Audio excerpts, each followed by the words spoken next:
Bonjour, alors je présente aujourd'hui l'historique des sites web de Éducalois. Alors je me déguise en Indiana Jones et je pars dans Wayback Machine visiter le site web d'Éducalois et je vous emmène à visiter différentes versions. La première version qui est ici, on peut voir, elle date du début des années 2000. Je vais grossir un peu mon écran parce qu'à l'époque, les écrans n'étaient pas très larges. Donc, on est autour du 10 mai. C'est une des pages d'accueil qui a été photographiée par Wayback Machine. On peut voir que le lancement officiel de Éducalois a eu lieu le 23 mars à surveiller. On a à gauche une navigation ici qui est très simple avec des petits messages qui bougent. On voit les dossiers spéciaux, on voit les capsules juridiques qui existent déjà, nos partenaires, tout sur Éducalois et un moteur de recherche en haut à droite, comme c'était souvent la norme à l'époque. Les navigations à gauche et les moteurs de recherche en haut à droite. Les sujets, les mêmes qu'aujourd'hui, droit de la consommation, droit de la famille, droit du logement, mais avec beaucoup moins de contenu. Si on regarde dans les pages intérieures, par exemple, ici, on peut voir pour les organismes d'aide qu'on avait une vingtaine de liens en vrac vers les différents organismes d'aide qui sont principalement tous au Québec. Euh, voilà. Et ici, si on jette un coup d'œil à l'intérieur du plan de classement que Dominique vient justement de retravailler pour le projet de refonte, on voit que le volume de capsules juridiques est quand même limité. J'en vois une centaine, même pas, peut-être une cinquantaine en tout. Les normes du travail ont le plus gros volume avec 13 capsules, suivi de divorce ici avec 5 capsules et mariage 6 capsules dans les gros chiffres. Et le locataire, droit du logement, ici on voit 9 capsules au moins, différents angles. Et voilà pour cette section-là. On est toujours dans la première mouture du site. Je trouvais ça intéressant de faire un tour sur le profil de Éducalois, qui est écrit en langage très clair. Éducalois est un organisme sans but lucratif incorporé sous la partie 3 ou III de la loi sur les compagnies, en étant très précis, c'est sympathique. Au niveau de la mission, si on prend le temps de la lire, c'est sensiblement une mission très proche que celle qu'on a aujourd'hui, mais on prétend offrir une information de qualité gratuite et écrite dans la langue de tous les jours. L'expression langue de tous les jours, je l'ai vue à quelques reprises dans les premiers sites web de Éducalois. Et voilà, ses moyens d'action. Le site Internet contient une mine d'informations et nos objectifs, les moyens, les différents membres fondateurs. Ici, on voit qu'il y avait 4 personnes dans l'équipe, donc Geneviève Fortin, Nathalie Roy et Dany et Anne Milo. C'était quand même un site assez petit et on était encore capable de faire le tour. On voit ici la deuxième niveau de navigation, c'était des encres. Ça fait qu'on cliquait et on descendait. Vraiment pas très grand comme profondeur. Les partenaires à la première mouture, le gouvernement du Québec, le barreau et la Fondation du barreau et un cabinet privé avec de grands prix chais qui a dû contribuer probablement à cette époque-là. Un autre site web parlant d'aujourd'hui qui était aussi un carrefour. C'était vraiment l'époque des carrefours et puis des grands sites web qui orientaient tout le monde. Voilà. Pour nos partenaires, si on retourne ici, les crédits, c'était fréquent dans les sites web de mettre en bas la liste des gens qui avaient travaillé sur ton site web. C'est une manière de se faire de la publicité au début de l'Internet. Là, on tombe sur la deuxième mouture. C'est le site que j'ai trouvé le plus spectaculaire. Il fait très vaisseau spatial des années 90.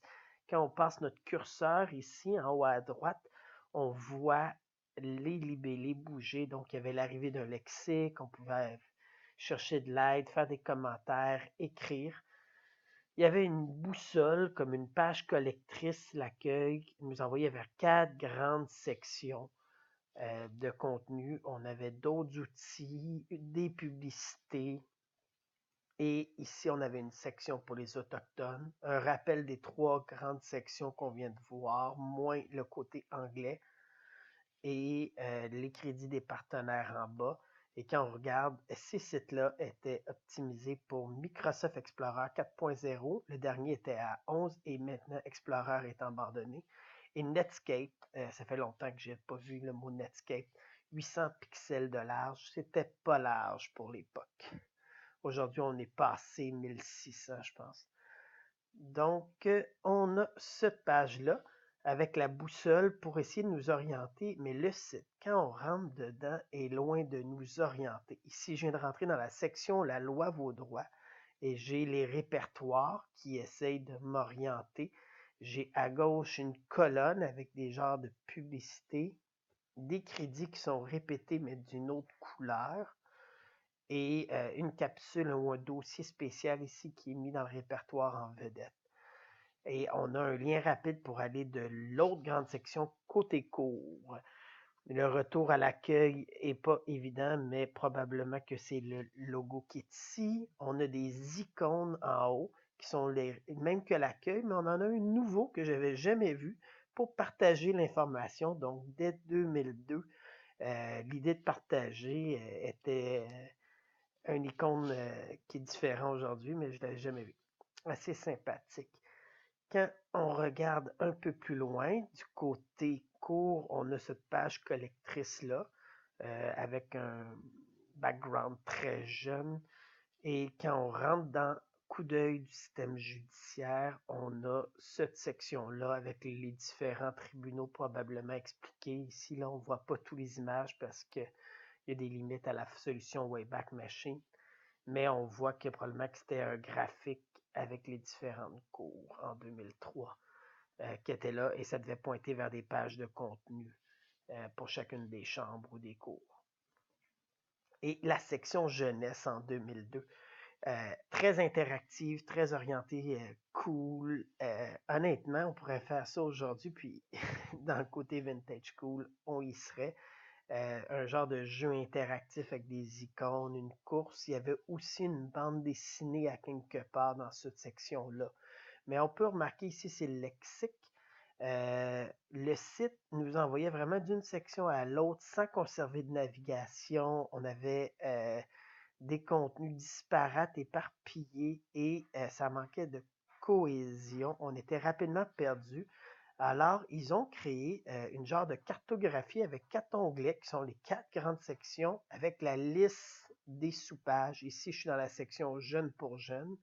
Et là, on peut voir les différentes pages qui avaient la bande dessinée, le rallye, tous les contenus de la section Jeunes pour jeunes. Il y a la même chose pour côté court, anglo et j'imagine la loi Vaudroy. Donc, assez remarquable de faire une navigation compliquée pour faire une navigation simplifiée.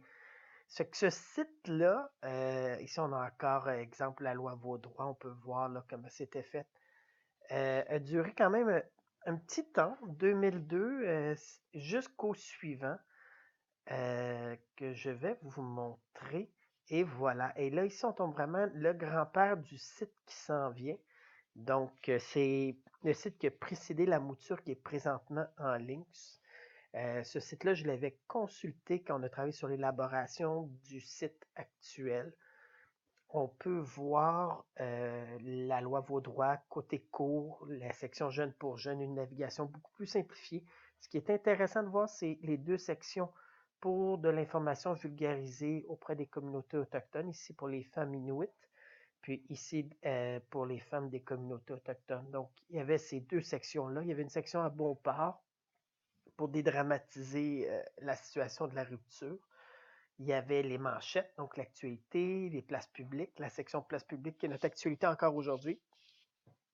La section ressources utiles qui était là, salle de presse. On voit que le site se formalisait un peu plus avec les différentes sections, donc les liens pour les contenus plus corporatifs, je dirais, et d'actualité, et les liens statiques vers nos catalogues de contenu et des projets spéciaux. Le répertoire était présenté sur l'accueil et on voit que le 12 septembre 2007, on lançait la section Carrière en justice qui existe encore aujourd'hui dans Jeunesse et qu'on va voir qu'est-ce qu'on fait avec dans le cadre du projet. On a le plan de classement, on reconnaît certains des libellés actuels. Mais on voit quand même il y avait un effort de tranquillement aller vers des sujets selon les libellés de recherche des gens et des regroupements qui sont organisés moins vers le droit, mais plus vers comment les gens cherchent l'information. Le bail, l'habitation étaient séparés. Et voilà. On terminait souvent par contre avec autres sujets comme catégorie fourre-tout. On a essayé de délaisser ça de plus en plus dans les systèmes de navigation. Et si on continue dans cette section, ben on peut voir un peu plus loin, l'accueil avait été retravaillé un peu différemment, mais quand on les compare, là, on peut remarquer c'est très proche. Mais cet accueil-là avait des blocs publicitaires vers les grandes sections. On a le début des vidéos.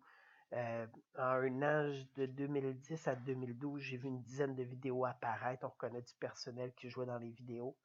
Des publicités vers nos contenus temporaires comme les résultats du colloque pour nos 10 ans. Les médias sociaux qui sont arrivés, tous les partenaires sont là.